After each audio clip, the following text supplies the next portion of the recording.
This is one of China's lucky survivors. His hind legs crushed after a 7.9 magnitude earthquake hit the Sichuan province last May, killing nearly 70,000 people. But his luck didn't stop there. He was picked up by this woman and brought to her private animal shelter, where he's learning to get around again. It's here where Chen Yunlian, a former businesswoman, cares for about 900 dogs. She rescued about 100 of them from cities hardest hit by the quake. Like other dogs with crippled hind legs, this one now walks with the help of a wheelchair device made of PVC pipes.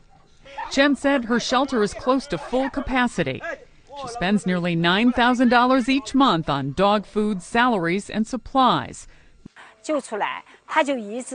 Much of that money, she says, comes out of her own pocket. Private animal shelters are still extremely rare in China. Dog ownership has grown in popularity as the Chinese become wealthier.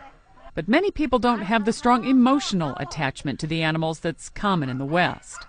Sandy Kozel, The Associated Press.